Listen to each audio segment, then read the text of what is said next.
Hey, what's up everybody? It is Tuesday night. We are finally back together again. I am here. This is my yard. This is my tree. That's my bird feeder back there. And as always, virginity rocks. We are getting ready to kick off Tuesday. We've got an awesome night for you. We've got worship. We've got a special guest speaker, Rebecca, our game girl, our church nursery worker, all around amazing youth leader and person. She's going to be sharing with us. I want to give you a couple of announcements. I'll mention it later just to remind you, but we've got a couple amazing things going on. We've got a 5-day prayer challenge coming up, and we've got an 8-day supernatural spiritual warfare challenge coming up. If you would like to be involved with that, whether you're a leader, a student, somebody who stumbled on this live stream, don't even worry about it. Jump in. I promise you will have a blast. We did last week a 5-day anxiety challenge, and for those of us that were in that group, it was the favorite part of our day. We looked forward to being able to hang out with each other and to be able to share and encourage each other. Super safe place, super encouraging, super motivating. If you would like to join the prayer challenge, or if you'd like to join the supernatural spiritual warfare challenge, send me a message, direct message, put it in the comments, write it in the sky. Just let me know, and I will get you the details, the links, and all the stuff you need to know. We're going to jump into worship now, and then we will have our special guest speaker, Rebecca, immediately after this. You can hear my baby crying. You can hear her now, not later. That would be weird. We are going to... she's crying in the background. Don't be distracted. Don't be distracting. We are going to be having a Zoom hangout immediately following this. The details, the links will be sent up for you wherever you're watching this video. I have not been able to make a lot of the group Zoom calls, but tonight I will be. I am going to be in that, and if you would, do me a favor, jump in there just so I can say hi to you, just so you can tell me what's been going on in your life. It would mean a lot to me if you would jump in this Zoom call. So, jump into worship. We've got a special guest speaker, and then I will see you in a little bit in the group Zoom call. There is a truth older than the ages. There is a promise of things yet to come. There is one born for our salvation. He is Jesus. There is a light that overwhelms the darkness. There's a kingdom that forever reigns. There is freedom from the chains that bind us. He is Jesus. Jesus, who walks on the waters, who speaks to the sea, who stands in the fire beside me. He roars like a lion, he bled as the lamb, he carries my healing in his hands. Jesus,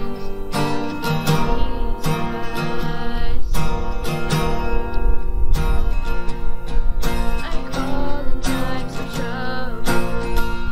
There is a song that comforts in the night. There's a voice that calms the storm that rages. He is Jesus. Jesus, who walks on the waters, who speaks to the sea, who stands in the fire beside me.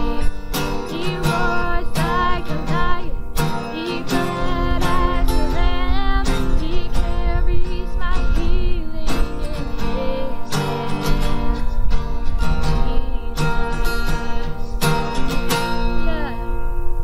my Savior, there is power in your name.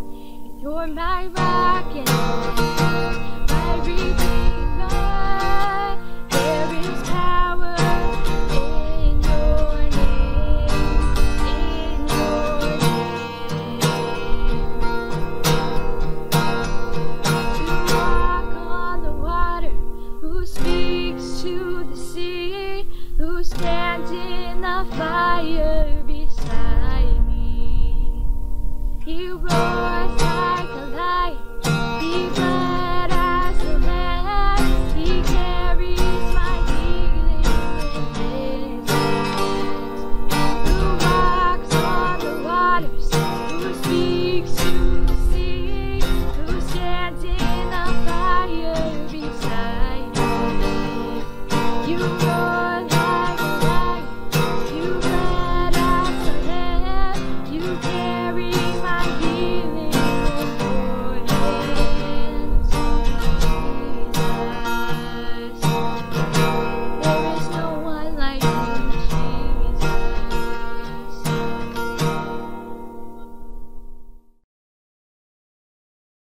What is going on, Journey students? It is Tuesday night. We are back finally again.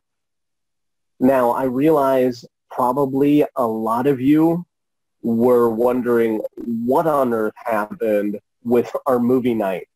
I got to admit, I made a total mistake. I released the video as public, which you're not allowed to do, and we got flagged and we got dinged. So we're working to get that up and running again. We won't make it public. We'll make it unlisted. I blew it. I messed up. And not only did I blow it, I messed up.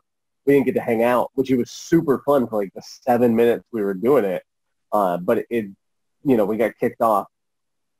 But I also picked a random winner for sharing on Instagram and everything. And that was Tyler. Over the wall neighbor Tyler. So I still paid him $50 for sharing it, and we didn't even get to air it. So a totally mistake I will never make again. But either way, we got a lot of cool things and a lot of fun things that are going on. We've got Zoom tonight after this, which is going to be super fun. I haven't been able to jump into a whole lot of Zooms for all the different health things that have been going on in my family here at home. But tonight, as soon as we're done with youth group, I will be in there. The other is I am going to be kicking off another challenge. This is going to be an 8-week challenge. It's only going to be 1 day a week, but it is going to be a spiritual warfare challenge. That's going to be something I'm going to be leading, and if you know me at all, if you've been around at all, you know that we have dealt with spiritual warfare at an in-your-face level at our home. So I'm going to be teaching a 8-week spiritual warfare challenge. We'll get together on Zoom. There'll be a little bit of teaching and explanation, and then there will just be sharing and discussing. Now, you don't have to have gone through spiritual warfare. Spiritual warfare, whether it's nightmares, depression, seeing, hearing, demonic voices, anything, you don't have to have gone through that. If you want to learn what your position as a believer is, which is a joint heir with Jesus, which means you are seated in heavenly places with Jesus, and you have the authority to command every evil and unclean thing into submission. If you would like to learn that, what the Bible has to say about spiritual warfare, then this 8-week challenge is for you. I promise it's going to be a lot of fun. I'll get the details out. It'll probably be every Monday, but I'll get more details out on that. The other is we're going to start another 5-day challenge, which will be 5 days in a row, and it's going to be completely on prayer. For those of us who went through the 5-day anxiety challenge, every single one of us, I think, would say that it was the favorite part of our day. Could not wait until we had our meeting every single night, and there was a little bit of teaching, and then there was all sharing and engaging, and it was a super safe environment, a super comfortable and honest and transparent environment, and it was so much fun. So we're going to be doing that again, 5-day challenge on prayer, and I think you will enjoy it if you jump in and engage with it. Super low pressure, super comfortable, and super safe. We just had worship. I'm going to be honest, I'm totally biased. I think it went great. I am super excited to be here. I am not obviously in the building. I am at home. This is my green screen. So normally I would have some sort of fun background or anything like that in there. I've got lights on me. I've got microphones and all that stuff. But I just wanted to take it down another level. We all know that we're, for the most part, at home. Life's different. And it was cool. We've been able to be at the church and everything like that. But there is a part where we got to deal with reality and how do we march forward. And in a little bit, when we get to that message piece, you're going to see that we kick it off in a killer way. But before we do that, I wanted to share a section of the Bible with you that I think will be very encouraging. This is a passage that became very prominent in our family as it relates to spiritual warfare for one of the phrases that is mentioned. And for anybody who's dealing with night terrors, emotional, negative thoughts, those type of things, this totally is your section of the Bible. And this is a chapter that you claim as a promise, you command and claim out loud, because it is a promise from God. I just wanted to share this with you, Psalm 91, and as it relates to what we're going on with the virus, not just spiritual warfare, but I'm building a spiritual warfare challenge, so it's at the front of my mind, but also as it relates to the virus, we need to look at it. Psalm 91, he who dwells in the shelter of the Most High will abide in the shadow of the Almighty. I will say to the Lord, this is that promising, this is that claiming. I will say to the Lord, my refuge and my fortress, my God in whom I trust. For he will deliver you from the snare of the fowler and from the deadly pestilence. He will cover you with his pinions, and under his wings you will find refuge. His faithfulness is a shield and a buckler. This is the part about night terrors and things like that. You will not fear the one who terrorizes in the night, or the terror of the night, nor the arrow that flies by day, nor the pestilence that stalks in darkness, nor the destruction that wastes at noonday. Notice that it mentions pestilence in verse 3. It talks about finding a refuge in verse 4, and then 5, it talks about terrors in night, Satan's arrows in verse 5, and pestilence and destruction in verse 6. Verse 7, 1,000 may fall at your side, 10,000 at your right hand, but it will not come near you. You will only look with your eyes and see the recompense of the wicked. There is a protection and a privilege in having a relationship with God, that he does protect, that he does preserve. That mean you're invincible, that you're never going to get sick or sniffle? No. But there is a responsibility that we have to claim promises like this and say, God, give me wisdom, give me protection, protect my body. Verse 8, you will only look with your eyes and see the recompense of the wicked, because you have made the Lord your dwelling place, the Most High, who is my refuge. No evil shall be allowed to befall you. No plague can come near your tent. Verse 10. Verse 11, for he will command his angels concerning you to guard you in all your ways. On their hands they will bear you up. They will strike your foot, lest you strike your foot against a stone. You will tread on the lion and the adder, snake. You trample the young lion and the serpent you will trample underfoot. Because he holds fast to me in love, I will deliver him. I will protect him because he knows my name. Now, this is where the verse switches. The first section is claiming the promise and calling it out.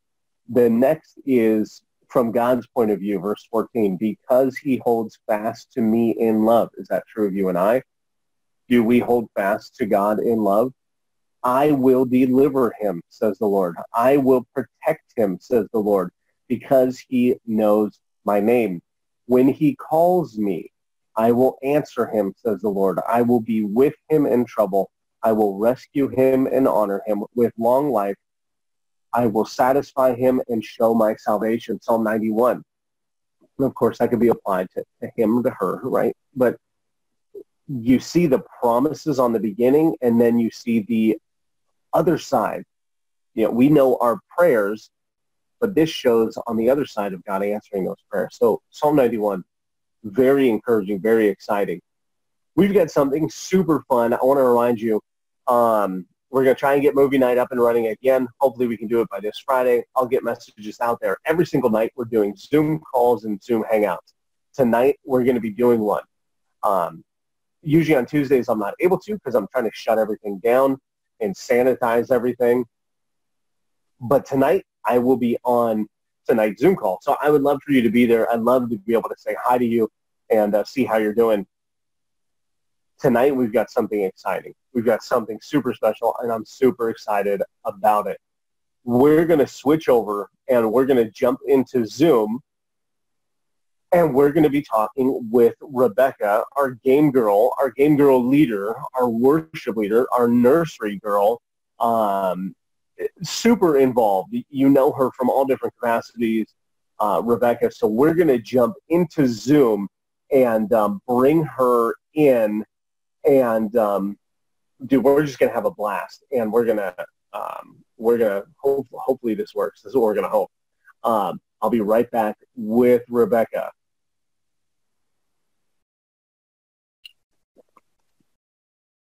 All right, cool. So this is Tuesday night. We are hopefully joined by tons and tons of you students that we cannot wait to see their faces. And everybody is dealing with this differently, and everybody is dealing with it no matter what. So you as a leader, as a person, how have you been dealing with this? What is kind of your overall synopsis of the last few weeks? In the beginning, I wasn't dealing great with it at all. Like, it was really, really bad the first couple weeks of it, but I came to, I had this, awakening after one of the messages you did on Tuesday. I can't remember when it was, but it was a message you did a while ago, and it just, opened my eyes, and it made me see that I was doing all of this so wrong.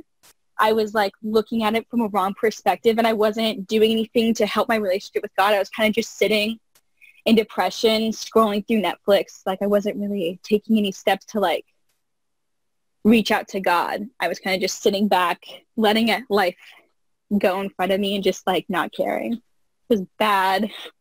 I wasn't myself. And then, looking at this, where we're a few weeks into this, and just being able to see little bits and pieces or people sporadically.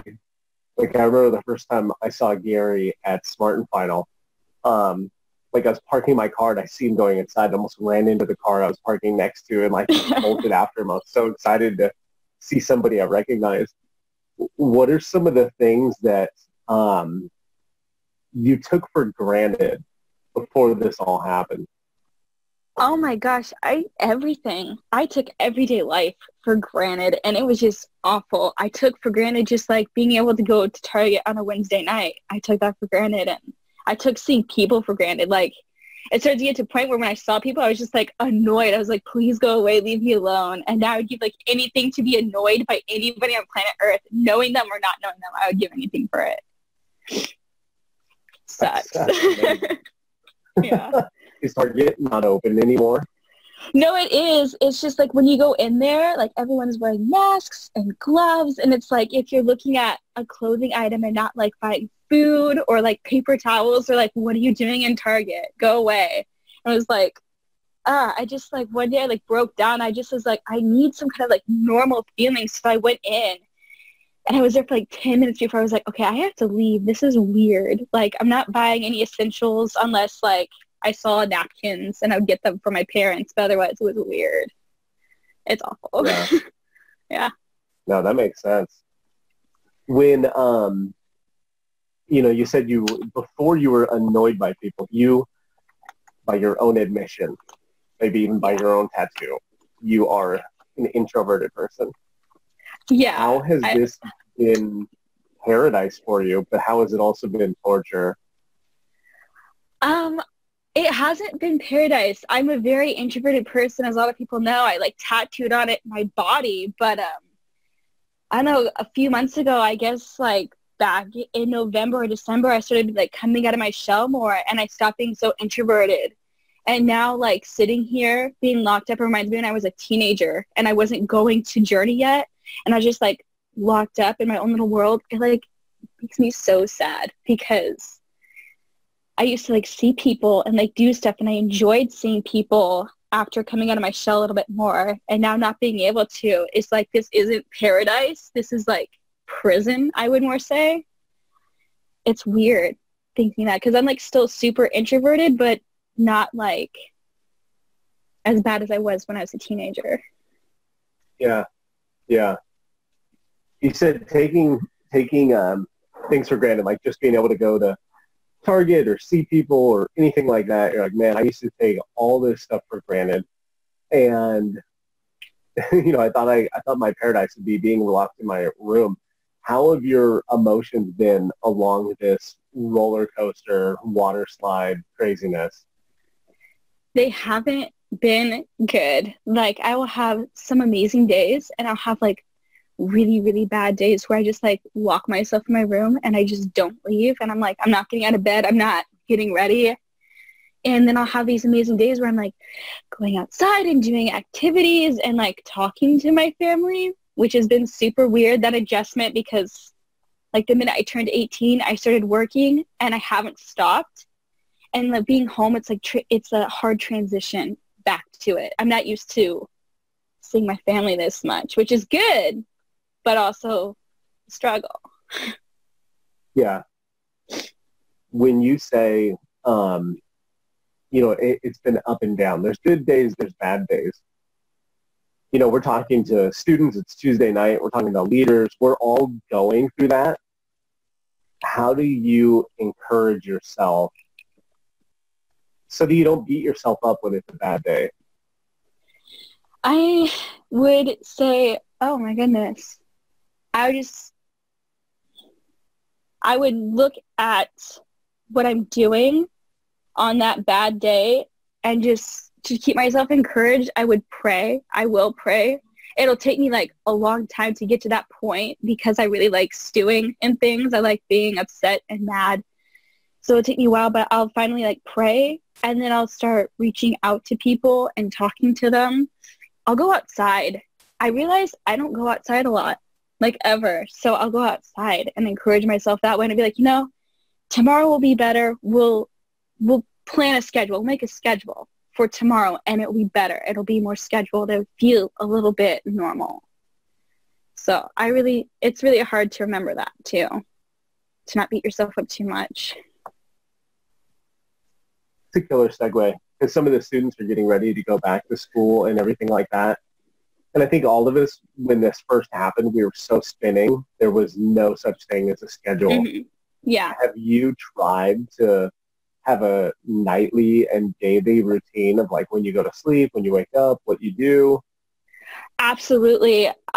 Especially like to like get out of that depressive state that I was in the beginning of this. I realized that I'm a person who lives by routine, and I live by schedule. I don't like anything off of a schedule. So I have like a whiteboard, and I write down morning till like I go to bed routine. And like, this is what you're doing. You don't have a specific timetable, but you need to do it all today. Like, it's okay if you don't, but it's best if you do, because you will feel better. So like every day I'll have it written down, what I'm going to do, what I need to do, and what I want to do. So I just, living by schedule makes me feel better, and getting ready, even though I'm going nowhere, makes me feel a lot better. So definitely schedules, planning, it's awesome. I'd recommend it. Yeah, that's great. Like, I think one of the pieces of torture of being like in isolation is you don't know what day it is or anything like that. Yeah. And I know for myself, like, geez, what day is it? Yeah. Having a schedule and like knowing what day it is super smart. It definitely helped me like distinguish days and times, and to not just like waste the day away, because it is so easy to just turn on Hulu or Netflix and like waste the day away. I've done that. Okay. I've been doing that. So it's so easy to just throw an entire day away, and you just you feel icky. I don't like feeling icky. Doing that makes me feel gross. No judgment to anybody who does it. It just makes me feel gross personally. No, I get it. Like, there were so many memes, like, when this first happened, like, I ate all my snacks and it's day one. Like, yeah. for the first like week, I had no idea what day or what time it was, and I'd look and be like, oh my gosh, it's 5 o'clock at night, and I haven't eaten anything. I was like, man, this is great. I am not eating as much. I'm going to come out of this thing so fit. And then I was like, I started doing a schedule, and I was like, well, there goes that. Like, I have totally eaten everything, and I'm back to it. So schedule's a definite plus for sanity. You mentioned going outside.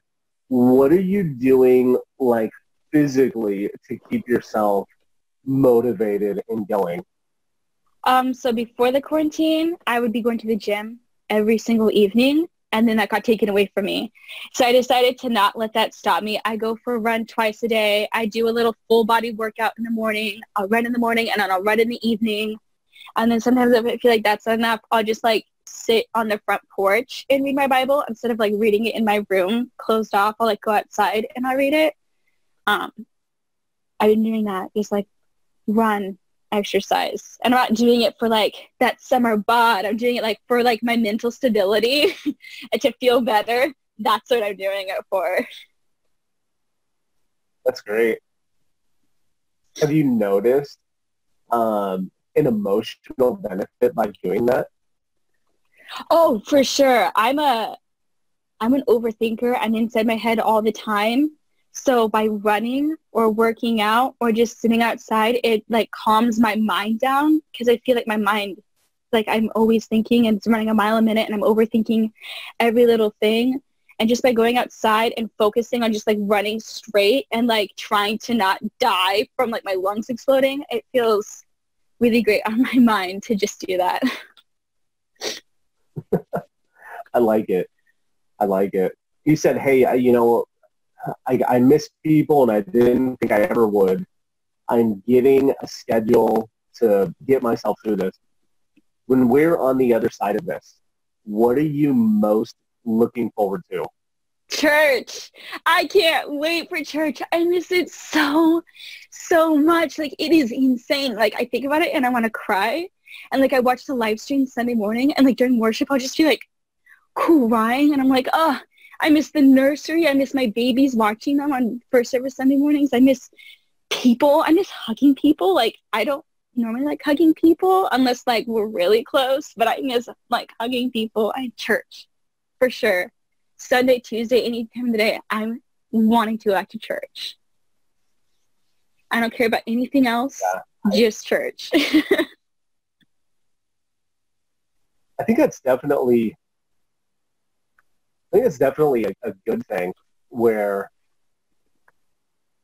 church can sometimes be a chore, especially when you're volunteering and you got to be there early and you had a late day before. Or sometimes we're just not in a good mood and like, I would rather do anything than be here. But at a time like this, at our deepest core, and you're saying I cannot wait to get back there.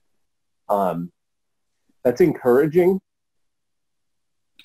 but it's also exciting to know that we will never feel that gap, that distance, that relationship distance when we are in eternity worshiping God in heaven. Oh, yeah. I've been thinking about that so much, like what it will be like. It has been like, I'm excited. I'm not scared or worried. I'd much rather be up there worshiping than down here for sure. It's definitely exciting to think about. I can't wait.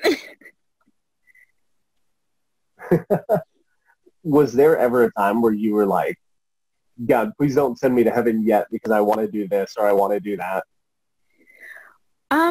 Not in that way. Like when I was a kid, I was like scared of death, like petrified of it. And it took me a long time to like see that death isn't something you should be afraid of when you have a relationship with God. And now I'm just like excited. There was never a moment like now that I'm like, please don't take me yet. But there definitely was as a kid because I was just like scared of death. I wasn't like sure of God yet.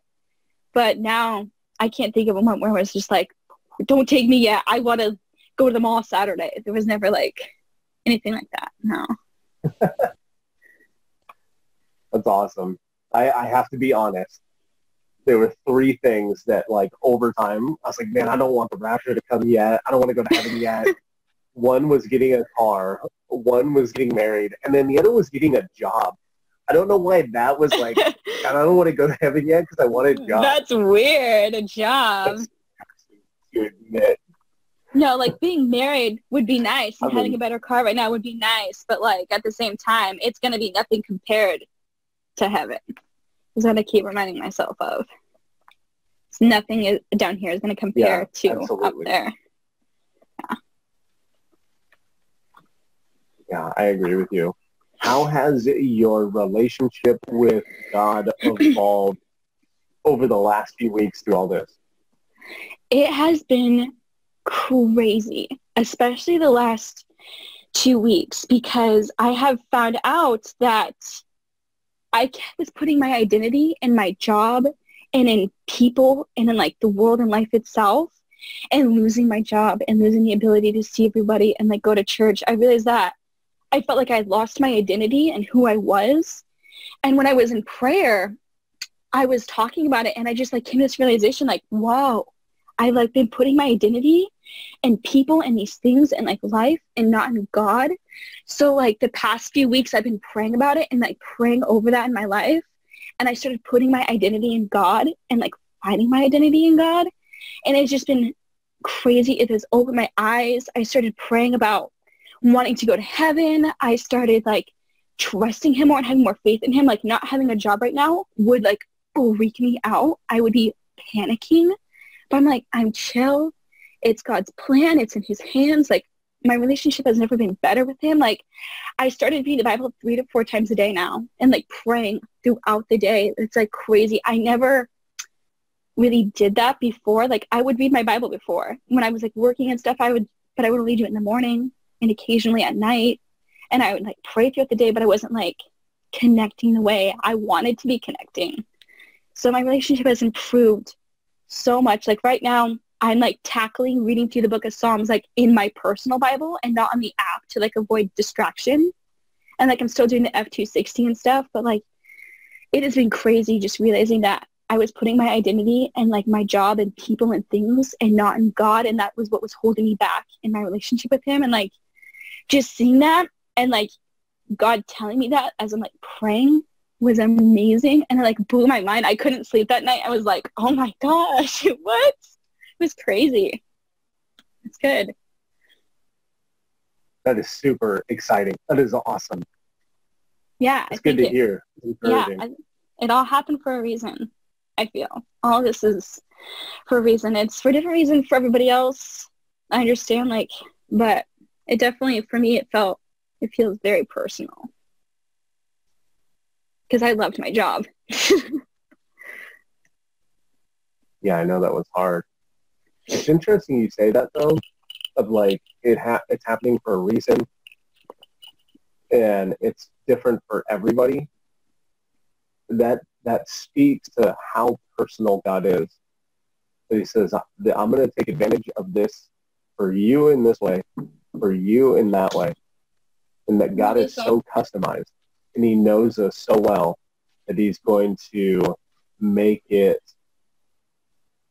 perfect for each and every one of us, right? For our good, for his glory, and for the salvation of others. That's cool. Yeah. I appreciate you doing this so much and encouraging the students. Will you pray for them as we end our night? Yeah, I'd love to. I miss praying for people. Right now? Awesome. Go ahead. Okay. Lord, yeah, I thank you for this. Okay, well, I wasn't sure. Lord, I thank you for this time and being able to connect with Nat.